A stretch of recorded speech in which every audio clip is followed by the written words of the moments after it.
झालं नसतं।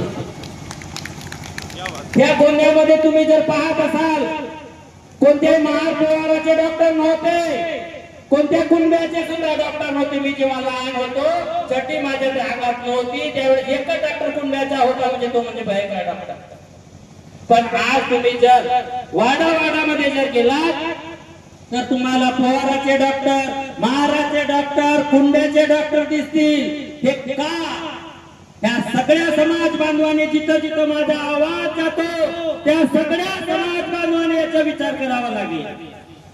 या एकाच व्यक्तीमुळे डॉक्टर बाबासाहेब आंबेडकरांमुळे हे सगळं शक्य झालं। मी तुमच्या माहितीसाठी सांगतो, जेव्हा संविधान लिहिण्यात आलं तेव्हा डॉक्टर पंजाबराव देशमुख त्यावेळेचे कृषी मंत्री होते। त्यावेळेस पहिल्यांदा जी कलम लिहिण्यात आली ती ओबीसी साठी लिहिण्यात आली। आज आम्ही आपल्या पदाचा एखादा सरपंच असला तर तो सरपंच समाजासाठी राजीनामा देतो का? नाही। एक छान छोटासा जर सदस्य असला तो सुद्धा समाजासाठी राजीनामा देत नाही। तर या ओबीसीला आरक्षण मिळालं पाहिजे। या महिलांना हिंदू कोड बिल साठी जर कोणी जर आपल्या पदाला लाभ मारला असेल ते डॉक्टर बाबासाहेब आंबेडकर आहे। पण आज जगाची आणि आमची रीत अशी झालेली की ते डॉक्टर बाबासाहेब आंबेडकर एका समाजाला देण्यात आलं, फुले एका समाजाला देण्यात आलं, छत्रपती शिवाजी महाराज एका समाजाला देण्यात आला। आणि हे करणारे कोण? तर हे करणारे फक्त 3% लोक आहेत जे आपल्यावर राज करतात मित्र। म्हणून आपल्याला सुजाण होण्याची गरज आहे। महात्मा फुलेंनी काय सांगितलं आपल्याला? महात्मा फुलेंनी सांगितलं की पहिल्यांदा शिका, कारण शिकल्याशिवाय तुमचा काही पर्याय नाही।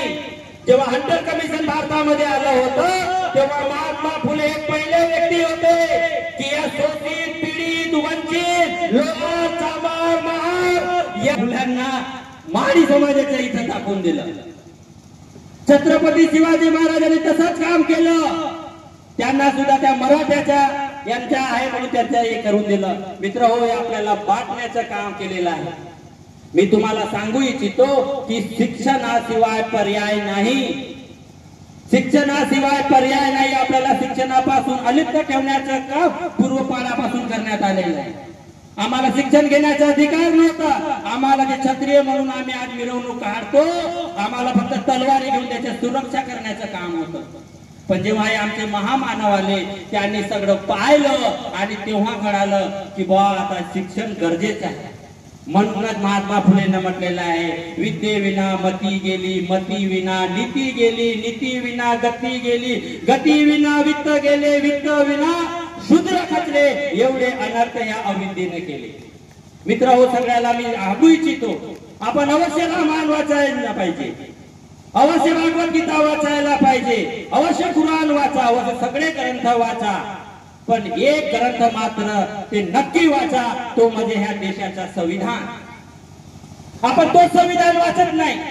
ज्या संविधानानुसार आपण ते चालतो, ज्या संविधानाने आपल्याला सगळे अधिकार दिले, त्या संविधानाला आपण वाचतच नाही। आपल्याला त्याच्यापासून दूर ठेवण्याचं काम करण्यात आलेलं आहे।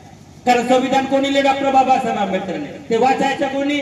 महाराजांनी। या भारतामध्ये फक्त माझ्या तरी मतानं 2च लोक ते संविधान वाचतात, एक म्हणजे बामण आणि दुसरं म्हणजे जे आंबेडकरांना मानतात तेच लोक, आणि बाकीचे लोक आम्ही घंटा वाजवत असतो।